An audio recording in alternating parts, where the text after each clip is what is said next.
Hello everybody, this is Mr. Bowman. Today we're going to be looking at writing equations of lines.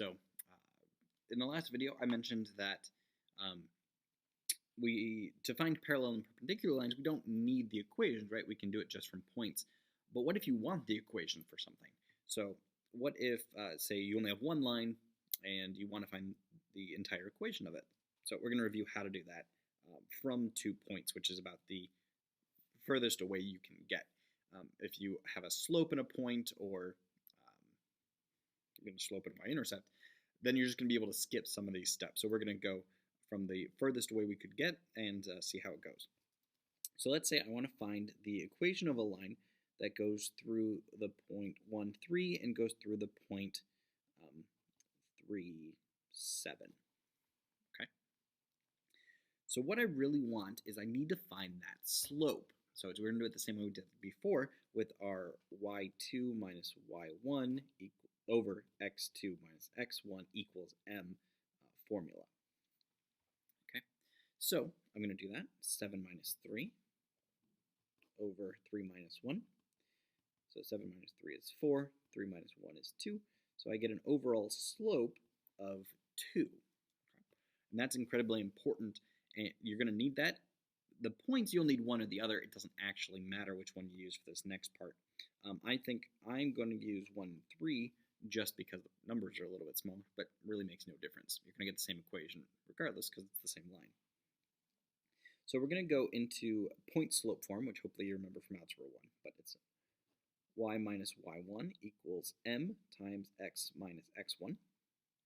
And we're going to take that x and y coordinate from our point, plug it in for x1 and y1 down here, and then that slope is going to go straight in for m. So y minus my y coordinate is 3 equals m, which is 2, times x minus x1, which is 1. Then I just usually want to put it in slope-intercept form, or y equals mx plus b form. It's the same thing. But you may not always need to. If you just need an equation, technically that's done, but it's not too much more work to go ahead and put slope-intercept form, so we're going to go ahead and do that. So I'm going to distribute this 2, y minus 3, 2 times x is 2x minus, and then 2 times 1 is 2. So, got ahead of myself there. Minus 2. Then I'm going to add 3 to get that y by itself. So 2x, negative 2 plus 3 is plus 1, and that is the equation of the line that goes through those 2 points. All right, so let's do another one like that just to make sure we get this process. So let's say we're going through negative 2, 5, and now I'm going to go through, let's get another negative in here. We're going to go through, don't want 0 there. So 10, negative 4. Okay. If it was a 0, that'd be my y-intercept, and that would make it too easy. So we'll go ahead and go with 10 there. So same thing, I need that slope first. So negative 4 minus 5. Be very careful with your negative signs when you're doing this. And then 10 minus negative 2. That's going to be one of those times where people are going to lose negative signs. So negative 4 minus 5 is negative 9. 10 minus negative 2 is 10, the same as 10 plus 2, so that's 12. So when I clean this up, I can divide both of those by 3 and end up with negative 3/4 as my slope. Okay. So, yeah, I have that. I have a point. I'm going to go once again with my smaller numbers, and we're going to do the same thing. So y minus y1 equals m times x minus x1. Okay. So y minus y1 is 5. My slope is negative 3/4. X minus x1. Notice I'm subtracting negative, so this is going to be plus 2, or minus negative 2, if you want to do that in 2 steps. So I got a fraction, so it's going to be a little less nice, but it's going to be the same process. All right, and then times 2 would be negative 3/2. Add 5, add 5. All right, so in terms of halves, 5 is 10 halves, so that ends up being 7 halves all told. So that's the equation of that line.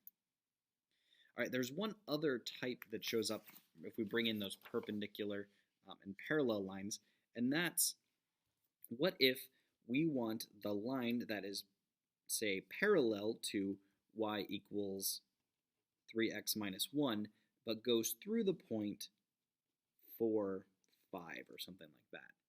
Okay, so this is very similar, but we have to bring in our knowledge about parallel and perpendicular lines into the problem. So what's my slope right now? My slope for this problem is 3, so my parallel slope would also be 3. Okay, so and that's the one I want to use for my line, not the original, but parallel.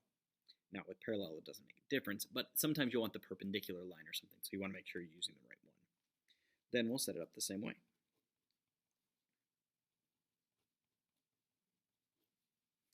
So y minus 5 equals my parallel slope, which is 3, x minus 4. Go ahead and do my distribution. Y minus 5 equals 3x minus 12. Add my 5s over. -7. Okay. So notice these do end up being parallel. They both have a slope of 3.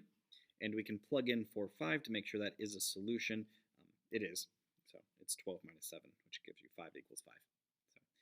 So that is what we're doing here. So that's another way they show up. Very similar. You just have to make sure that you are using the correct slope when you plug it in. And that's what you're going to get.